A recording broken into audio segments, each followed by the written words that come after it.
Big pass பார்க்கறதுக்கு எல்லாருக்குமேலாம் time இருக்காது. பாதி பேர் பார்ப்பாங்க. பாதி பேருக்கு வந்து எந்த விதத்துல எப்படி பார்ப்பாங்கன்னா, நீங்க போடுற மீம்ஸ் அண்ட் ட்ரால்ஸ வச்சே பிக் பாஸ வந்து ஓகே இதுதான் போயிட்டு இருக்கு போல அப்படின்னு ஜட்ஜ் பண்ணுவாங்க. பிகாஸ் எல்லாருக்குமே அந்த டைம் இருக்காது. பிக் பாஸ் லைவ் பார்க்கறதுக்கும் 1 ஹவர் எபிசோட் பார்க்கறதுக்கும் எல்லாருக்குமே அந்த டைம் இருக்காது. ஸோ நீங்க என்ன வந்து போடுறீங்களோ அத வச்சு தான். இப்ப Instagram எடுத்தோம்னா நானே வந்து காலையில எந்திரிச்சோனே பார்ப்பேன் என்ன வந்திருக்கு. ஸோ நீங்க எழுதியிருக்கிறத வச்சு தான் நானே வந்து ஓகே இன்னைக்கு இந்த இது போல டக்குன்னு டிவி ஆன் பண்றது பார்க்கறது. ஸோ நீங்க பண்ற விஷயத்த வச்சு ஈஸியா ஜட்ஜ் பண்ணிடுவாங்க. பார்க்காதவங்க கூட ஓகே இதுதான் நடந்துட்டு இருக்கு போல, இவங்க எல்லாரும் இப்படிதான் பண்ணிட்டு இருக்காங்க போலன்ட்டு ஒரு அஹ், உண்மை இல்லாத ஒரு விஷயத்த உண்மையா பல பேர் நினைச்சிருவாங்க. ஒரு எல்லாமே மாறி போயிடும் நான் சொல்ல வரேன்.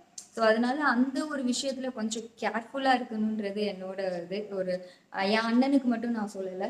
எல்லா கண்டஸ்டன்ட்டுக்குமே தான் நான் சொல்றேன்.